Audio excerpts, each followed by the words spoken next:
Why do children need discipline? Children do need boundaries set to their behaviour. It would be lovely for parents if you could just be your child's friend and, always just be going along with what they want. But of course that's impossible. Small children will want things they can't have, and they are, very often going to be aggressive or kind of mean to other children, and they have to learn that's not the way to behave. So you have to decide what the rules are in your family, explain those to children, and explain that there will be consequences if the rules are broken. And that's hard to do, but an essential part of being a parent. At what age should I start to discipline my child? Parents often wonder when you should start disciplining children, and it's important to understand that babies cannot be naughty. They cannot act deliberately to annoy parents, even if it feels like it. But you can still introduce positive discipline in a very small way. If your baby pokes you in the eye, you take their hand and say, no, that hurts. Or once they're toddling around, you can say, don't touch if they're going near the cooker. But it's really that very gentle introduction to discipline.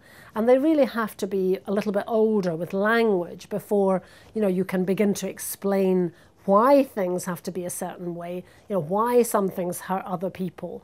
And it's really about 3+ before children will actually understand all of that.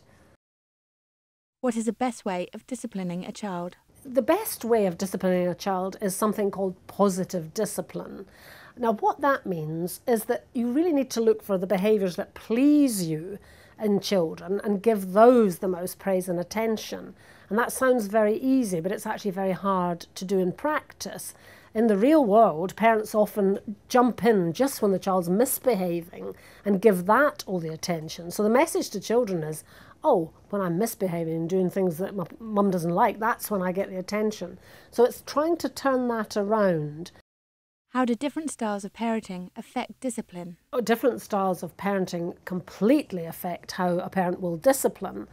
They're usually known as permissive parenting, which is really just wanting a quiet life and almost letting the child rule you, so that, that sounds all right for children to begin with, but there's usually a point when they need and are really asking for some boundaries to their behaviour.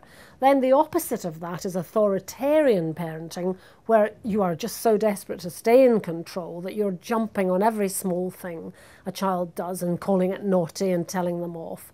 The ideal is the kind of middle way, which is the assertive or positive discipline, where you are setting boundaries and you are telling a child, what you expect and that there are certain limits to their behaviour. But you're more of the time trying to praise them when they're behaving well, trying to be positive to them and give them lots of attention for the behaviour you like. What is the difference between discipline and punishment? I think the difference is huge. People get this terribly muddled up. Positive discipline doesn't need any punishments at all, because once you've got the child wanting to please you and used to a lovely relationship with you, they want to keep it like that. And the tiniest, just showing your displeasure, just telling off really is enough to keep things on track. So you shouldn't, once you've got that positive relationship, you should hardly need punishments at all. Punishments should be an absolute last resort in any discipline method. How can I teach my child about rules? You have to decide what rules matter in your family, and everybody's family is different, so your rules would be different from my rules. But it's important for small children not to have too many rules. They just find it confusing. You have to choose a few things that are important to you and just stick to those. And it's also important to explain to children the difference about social rules outside the family. If they always sit and eat in front of the TV, you can't expect them to sit for 3 hours in a restaurant, for example. So you have to explain about your rules inside the family, but also the rules they need for outside. Should I reward my child for good behaviour? Rewards are one way that you can actually help children to behave well. You have to use them sparingly, because you don't want your child to only behave well in order to get a reward. Having said that, adults respond better to the carrot than the stick. And it's better if, you can set up something like a star chart, or just, promise your child if they behave in a certain way, they'll get a certain reward. But as I say, you have to be careful, because eventually children have to behave well because they feel they should, and to develop a conscience, and they can't feel that the only reason they behave well is for reward. So it's also about patient explanations of why behaviour should be a certain way. Should I smack my child when they are naughty? I am very opposed to smacking, and obviously, parents will have their own views. But I think there are lots of reasons why smacking is just not a useful form of discipline. First of all, the example you're giving your child. Children learn so much by example. They copy everything adults do. And if you hit a child, then don't be surprised if they go and hit a brother or sister or a friend at the nursery.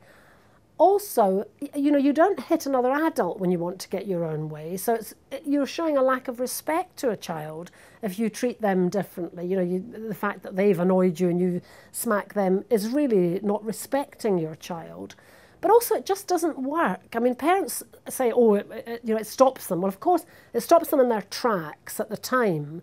But children don't learn what you want them to do instead. They actually need the patient explanations, the time-consuming teaching for them to understand, why a behaviour is wrong and why you want them to do something else instead. Do children learn from smacking? Children learn, but they may learn a lesson you don't want them to learn from smacking. They may learn that big people hit smaller people to get their way, which is certainly not something you want your children to learn. But the other thing they might learn is that they only behave well in order to, avoid a punishment. And as children grow up, that's not useful. They have to develop a conscience of their own. When your child's a teenager and out on their own, they have to behave well because they think it's right, not because they think you're coming in to punish them. So eventually, it's not a useful lesson. Am I spoiling my child if I don't smack them? Absolutely not. No, it's never spoiling a child to not punish them. Spoiling is really a different situation altogether, where you're perhaps letting children never have boundaries. You're never enforcing a boundary, but that's not the same as punishing.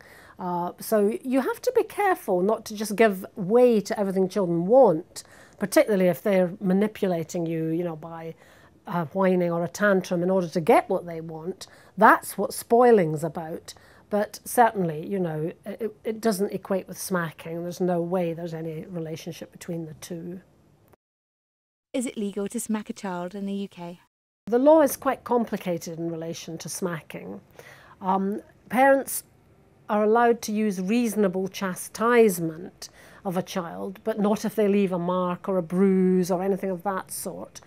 But many childcare organisations are campaigning for equal protection for children, which means that they would have exactly the same rights as adults, so that it would not be okay to hit a child, just in the same way it's not okay to hit an adult. Is it okay to shout at my child? I personally don't believe shouting is particularly good for children. But, in the real world, everybody is going to do it sometime, and I'm absolutely sure I've done it myself. It's impossible to go through life in a saintly way without ever raising your voice. But small children don't like it, so it's better to do it as little as possible. And in fact, you lose a child's attention and you lose your ability to get them to listen and do what you want by shouting. If you can keep your voice calm and keep it quiet, they're actually much more likely to listen. How can I use time out as a way of disciplining my child? Time out means exactly that, taking some time away from a situation to calm down. Now that's quite useful for some children.